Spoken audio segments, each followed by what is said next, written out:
네, 여러분 안녕하세요. 오마이커피의 시간입니다. 오늘은 제가 가장 사랑하는 커피 추출 도구죠. 바로 이 에어로프레스가 왜 갓템인지에 대해서 한번 이야기를 해보도록 하겠습니다. 우리가 이제 약배전 커피를 사다 먹어보면은 별 맛없이 그냥 시기만 하는 그런 경험을 한번 해보신 적이 있으실 거예요. 예전에는 커피를 볶는 사람들도 약간 약배전에 대해서 경험이 거의 없다 보니까 커피를 덜 익혀갖고 판매를 하는 그런 경우가 굉장히 많았습니다. 근데 요즘은 그렇지가 않아요. 로스터들도 경험이 굉장히 많이 쌓였고요. 그리고 어디를 가든지 간에 로스팅 스킬이 어느 정도 상향 평준화가 돼갖고 여러분들이 어디를 가셔도 다양한 맛을 내주는 그런 좋은 스페셜티 커피를 굉장히 손쉽게 구할 수가 있습니다. 근데 그러면 뭐합니까? 커피를 내리는 사람이 그 맛있는 커피 성분을 제대로 뽑아낼 수가 없다라고 한다면은 다 무용지물이 될 수밖에 없겠죠. 여러 가지 커피 기구들이 있습니다만 그 중에서도 이 에어로프레스는 커피 성분을 가장 손쉽게 그리고 실패 없이 뽑아낼 수 있는 그런 기구라고 말씀을 드리고 싶어요. 첫 번째 이유는요, 가는 분쇄도를 사용할 수 있다는 점입니다. 커피 성분이 쉽게 녹아 나오지 않는 그런 커피 같은 경우에는 우리가 다양한 방법들을 시도를 하게 되는데 그 중에서도 정말 무적의 치트키는 바로 분쇄도입니다.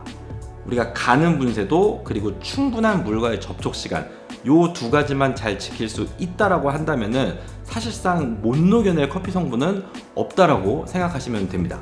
가장 일반적으로 많이 사용하는 요런 하리오라던가 요런 칼리타 요런 모양을 가진 커피 기구를 사용을 하시게 되면은 분쇄도 자체가 일정 이상보다 더 가늘어지게 되면은 추출을 하기가 굉장히 어렵죠.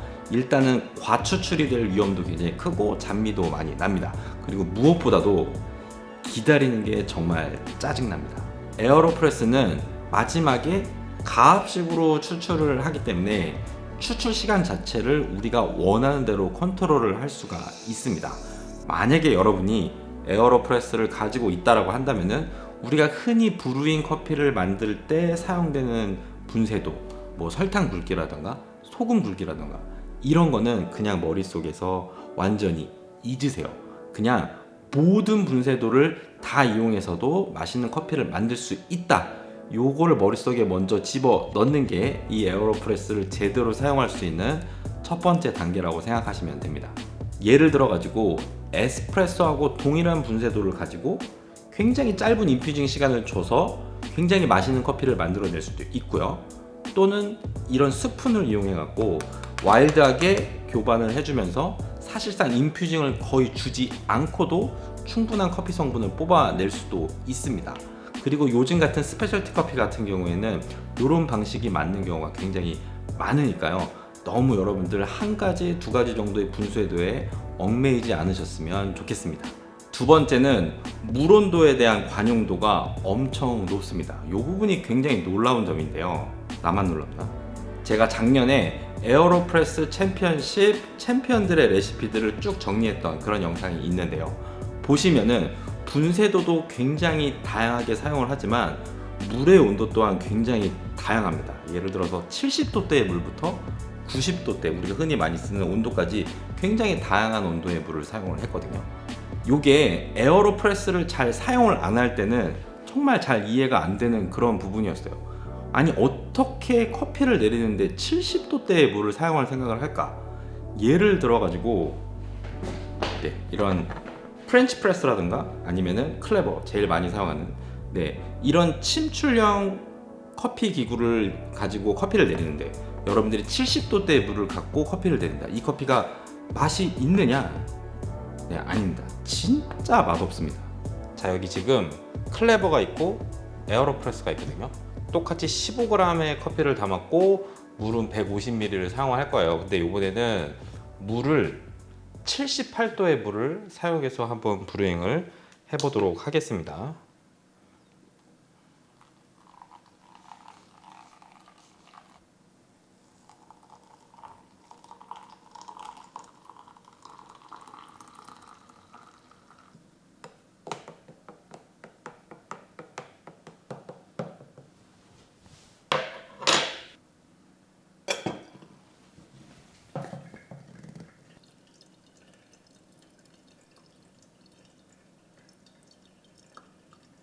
네, 보시면은 지금 에어로프레스 같은 경우에는 누르는데도 거의 한 30초 정도 시간이 걸렸거든요. 그럼에도 불구하고 클레버는 지금 다 내려가지도 않았죠. 보시면 그대로 물이 남아있는 것을 확인할 수가 있습니다. 네, 그러면은 맛을 한번 볼게요. 일단은 클레버로 내린 거, 그 다음에 에어로프레스.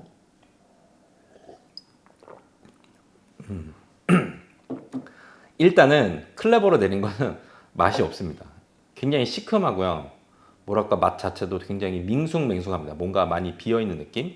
그에 반해서 에어로프레스로 내린 것 같은 경우에는 단맛도 훨씬 많이 느껴지고요. 무엇보다도 맛에 복합성이 있습니다.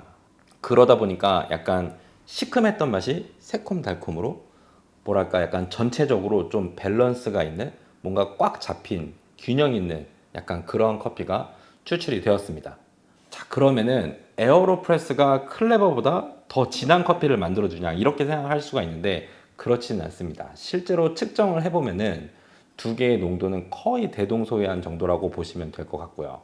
결국 농도가 결과물의 퀄리티를 이야기를 해주지는 않는다는 거. 중요한 거는 맛의 밸런스가 좋아야지만 우리가 입에 들어갔을 때 즐겁게 마실 수 있다, 이렇게 이해를 하시면 될 것 같습니다. 자, 그러면은 도대체 어디서 차이점이 발생을 하는 걸까요? 바로 프레스, 이 누르는 동작에서 그 맛의 차이점이 생긴다고 보시면 됩니다. 그래서 세 번째로 말씀드리고 싶은 게 바로 누르는 것도 기술이다.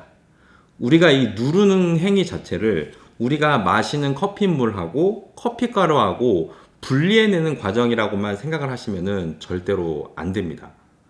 누르는 압력에 따라서 커피 맛이 굉장히 많이 바뀌거든요. 여기서 말하는 압력이라는 거는 우리가 에스프레소에서 말하는 압력하고는 살짝 조금 의미가 다릅니다. 물론 비슷한 부분도 있기는 합니다만, 누르는 과정 중에서 커피가루는 밑에 쌓이게 되고요. 그리고 그 위에 있는 물들은 이미 어느 정도 커피 성분을 충분히 머금고 있는 물들이죠. 이 물들이 커피가루 자체를 옆으로 스쳐 지나가면서 커피가 갖고 있는 여러 성분들 중에서도 물에 잘 녹지 않는 성분들, 예를 들어서 단맛을 형성하는 당 성분이라던가 아니면은 바디감을 형성하는 물질들을 뽑아내는데 굉장히 큰 역할을 하는 것 같습니다. 자, 아까하고 똑같은 조건으로 커피를 내릴 거예요.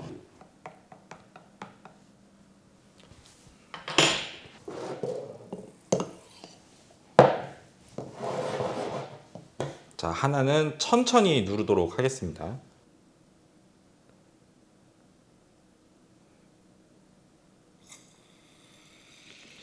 그리고 요거는 굉장히 빠르게 한번 눌러줄게요. 옆으로 튈 수도 있습니다.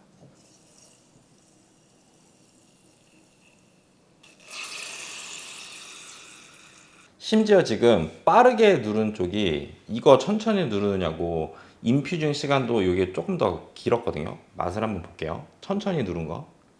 천천히 누른 거는 아까 말했던 거하고 마찬가지로 단맛, 바디감, 뭐 모든 면에서 약간 밸런스가 좋은 커피가 나왔고요. 그 다음에 빠르게 누른 거. 아까 그 클레버로 내린 거하고 조금 맛이 비슷합니다. 물론 클레버보다는 좀 더 괜찮아요. 복합성도 조금 더 있고 하기는 한데, 그래도 천천히 누른 거에 비해서 뭐랄까, 조금 신맛도 조금 더 찌르는 느낌이고요. 단맛도 조금 더 딸리는 느낌. 심지어 바디감도 확실히 이쪽이 더 무겁고 이쪽은 굉장히 가볍게 느껴집니다. 개인적으로 에어로프레스는 무조건 천천히 눌러주는 것을 추천을 드립니다. 단순하게 다른 장비처럼 인퓨징 시간만 갖고 맛을 다 끌어내려고 하지 마시고요. 누르는 과정 속에서 생성되는 맛들까지 생각을 해서 추출을 설계를 하시면은 굉장히 좋을 것 같습니다. 요약을 하자면은 두 가지로 말씀드릴 수 있을 것 같아요. 첫 번째는 에어로프레스로 못 녹여낼 커피 성분은 없다. 다시 말해서 다양한 분쇄도, 물온도, 그리고 뭐 교반을 어떻게 할 건지 이런 것들만 잘 설계를 하시면 어떤 커피를 여러분들한테 주어지더라도 거기에 가장 알맞는 레시피를 찾을 수 있다, 이렇게 생각을 하시면 될 것 같고요. 두 번째는 이러한 과정 속에서 얻어낸 정보들이 결코 이 에어로프레스에만 국한되는 데이터가 아니라는 점입니다. 거의 모든 커피 장비에서 다 대입시킬 수 있는 그런 데이터라고 생각을 하시면 될 것 같고요. 대신에 다른 장비들은 이러한 레시피를 적용하기에는 무언가 뚜렷한 한계점들이 보인다고 하지만 이 에어로프레스는 그런 한계점이 거의 존재하지 않는다는 거. 제가 이제 장비 리뷰를 하면서 진짜 이거 꼭 사세요 뭐 이런 얘기는 웬만하면 잘 안 하거든요. 근데 여러분 에어로프레스가 없다면은 그냥 사세요. 이거는 절대로 후회할 일이 없습니다.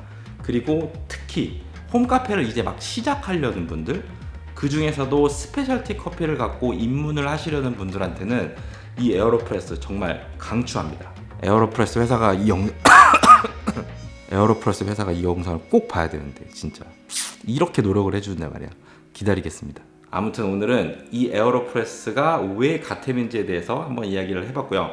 요즘 좀 원치 않게 제가 영상을 좀 많이 업로드를 못하고 있거든요. 조금 바쁜 일이 좀 있기는 하지만 그래도 짬짬이 좋은 내용 만들어서 계속 업로드를 해줄 테니까 많이들 와서 봐주시면 감사하겠습니다. 내용이 도움이 되셨다면 구독과 좋아요 꼭 잊지 말고 눌러주시고요. 다음에 더 좋은 내용으로 찾아뵙도록 하겠습니다. 안녕히 계세요.